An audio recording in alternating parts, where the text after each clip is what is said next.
السلام علیکم ورحمۃ اللہ وبرکاتہ۔ پیارے بچوں اور والدین، خوش آمدید اطفال اکیڈمی میں۔ امید کرتا ہوں آپ سب خیریت سے ہوں گے۔ آج سے ہم ایک خوبصورت اور بابرکت سفر شروع کر رہے ہیں، نورانی قاعدے کا مکمل کورس۔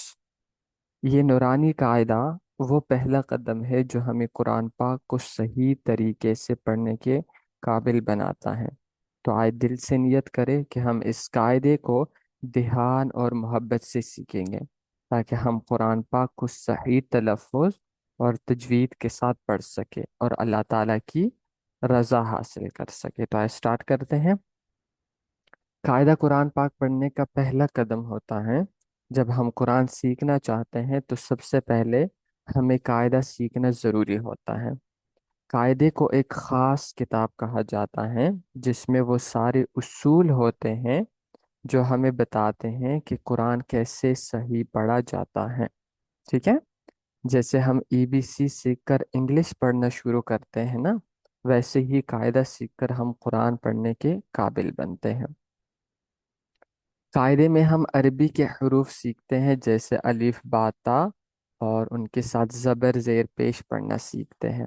جب یہ اچھی طرح یاد ہو جائے تو پھر ہم آسانی سے قرآن پاک صحیح تلفظ کے ساتھ پڑھ سکتے ہیں۔ تو آئے ہم نورانی قاعدے کے پہلے سبق کی طرف چلتے ہیں اور دیکھتے ہیں کہ اس سبق میں ہم کیا سیکھیں گے۔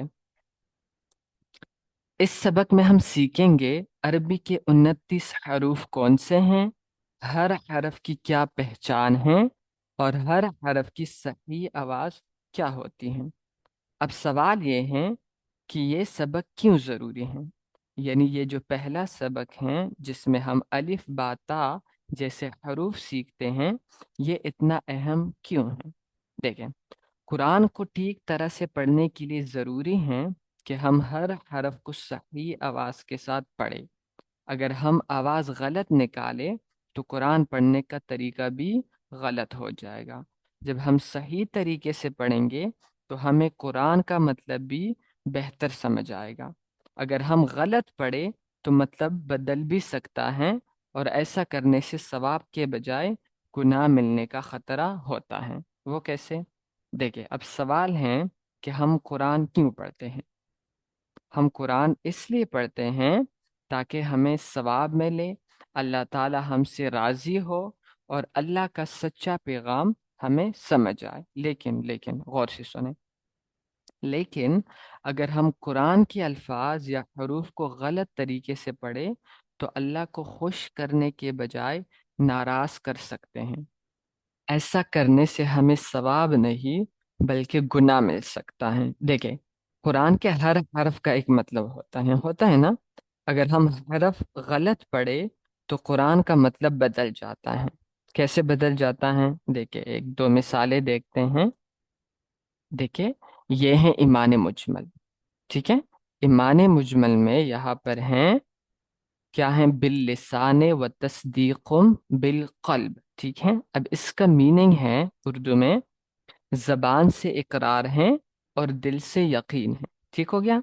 اب یہاں پہ دیکھ سکتے ہیں آپ، جی یہاں پہ ہمارے پاس دو قاف ہیں۔ ٹھیک ہے، ایک ہے قاف، ایک ہے کاف۔ اس کو ہم موٹا قاف کہتے ہیں، اس کو ہم چھوٹا کاف کہتے ہیں۔ ٹھیک ہے، اب ان دونوں کا مخرج بھی الگ ہے اور مطلب بھی الگ ہے۔ ٹھیک ہے، اب یہاں پر دیکھیں، یہاں پہ بالقلب، اب قلب عربی میں دل کو کہتے ہیں۔ ٹھیک ہے، اب یہاں پہ قلب دیکھیں موٹے کاف کے ساتھ، موٹے کاف کے ساتھ لکھا ہے، اس کاف کے ساتھ۔ یہ موٹا کاف ہے، یہ چھوٹا کاف ہے۔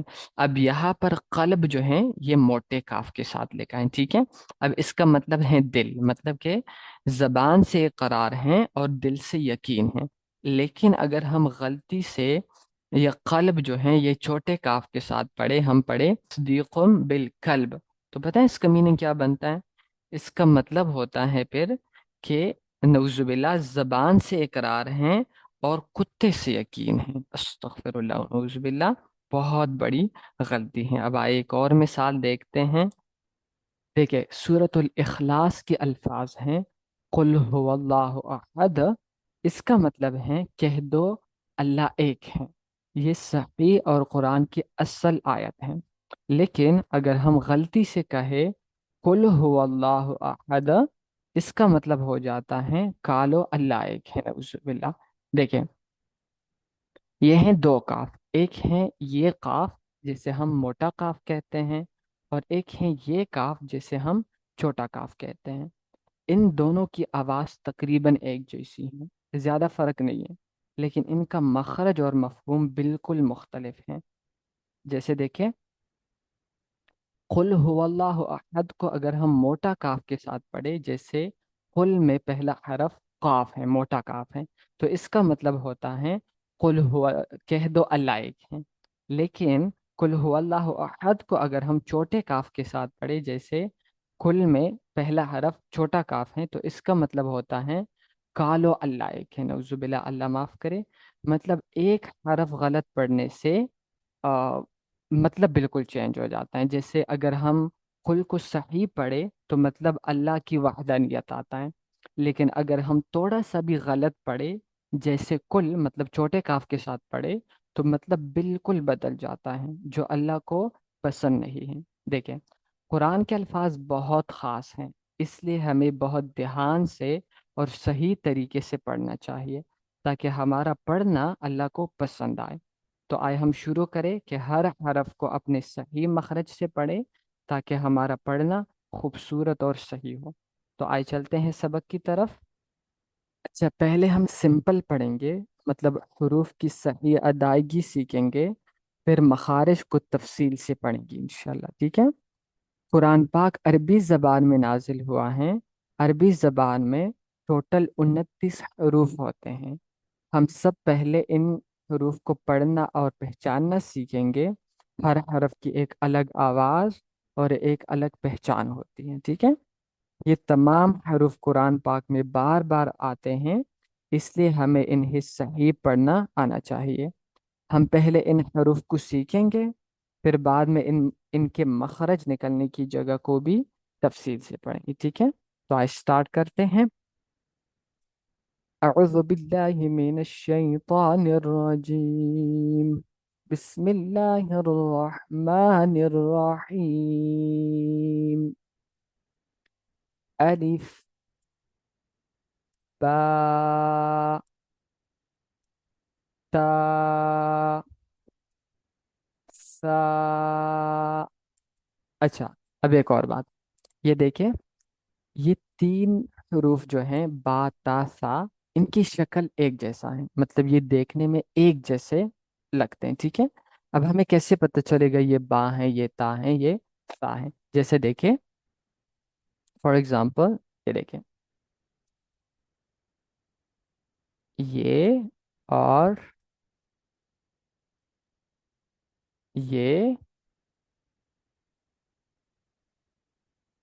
اور یہ، اب یہ دیکھیں، یہ دیکھنے میں ایک جیسے لگتے ہیں، ٹھیک ہے؟ اب ہمیں کیسے پتہ چلے گا کہ یہ با ہے، یہ تا ہے، یہ سا ہے؟ ہمیں کیسے پتہ چلے گا؟ اب دیکھیں، اگر ہم یہاں پر دو نقطے اوپر لگائے تو ہمیں پتہ چل جائے گا کہ یہ ہو گیا تا۔ تا کیوں ہو گیا؟ کیونکہ دو نقطے اوپر ہو گئے، ٹھیک ہے؟ اب یہاں پر اگر ایک نقطہ نیچے آ جائے، ایک نقطہ نیچے ہم لگا لے تو یہ ہو جائے گا با، اور یہاں پر اگر تین نقطے اوپر لگا دیے جائے تو پھر یہ ہو جائے گا سا، ٹھیک ہے؟ تو ہمیں کیسے پتہ چلے گا؟ نقطوں سے، مطلب جب بھی مطلب ایک جیسے لیٹر، ایک جیسے شکل کے لیٹرز ہوتے ہیں، حروف ہوتے ہیں، جیسے یہ دیکھیں با تا سا، تو ہم دیکھیں گے نقطوں کو، کہ مطلب نقطہ اگر نیچے ہیں تو با، ایک نقطہ اگر نیچے ہیں با، دو نقطے اگر اوپر ہیں تو تا، تین نقطے اگر اوپر ہیں تو سا، ٹھیک ہو گیا؟ اچھا، آگے چلتے ہیں۔ جیم، ہا، ہا۔ اب یہ دیکھیے دوسرا گروپ ہو گیا، جیسے یہ تینوں بھی ایک جیسے دیکھتے ہیں، ٹھیک ہے؟ دیکھنے میں یہ ایک جیسے دیکھتے ہیں، جیسے جیم ہا خا، لیکن ہم نقطے سے ان کی پہچان کریں گے، مطلب اگر ایک نقطہ بیچ میں ہو تو پھر جیم، اگر ایک نقطہ اوپر ہو تو خا، اگر نقطہ نہ ہو تو پھر ہا، اس طرح سے، ٹھیک ہے؟ اچھا، آگے پڑھتے ہیں۔ دال، ذال. اب ان دونوں میں بھی ایسا ہی ہے. مطلب ایک نقطہ ہو تو ایک نقطہ اوپر ہو تو ذال، نقطہ نہیں ہو تو پھر دال. ٹھیک ہے. اچھا آگے. را، زا، سین. ٹھیک ہے. شین. اب یہ دونوں بھی اس طرح سے ہیں. صاد، ضاد،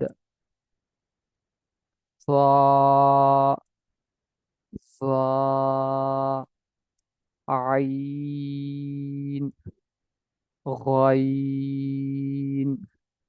اب یہ دیکھیے دونوں بھی ایک جیسے ہیں. یہ صاد، ضاد، طوا، ظا تقریباً جوڑے بنے ہیں. مطلب دو لیٹر ایک جیسے ہوتے ہیں، دو حرف ایک جیسے ہوتے ہیں، یا تین حرف ایک جیسے ہوتے ہیں. جیسے با، تا، ثا ایک شکل کے ہیں، تین ہیں. جیم، ہا، خا تین ہے، پھر دال، زال اس طرح سے تقریباً جوڑے بنے ہیں. ٹھیک ہے. اچھا آگے. فا، قاف، کاف. ان دونوں کے بارے میں تو ہم نے بہت ڈیٹیل سے بات کی تھی. ٹھیک ہے. اچھا آگے. لام، میم، نون، واو، ہا، حمزہ، یا اینڈ یا. ٹھیک ہو گیا.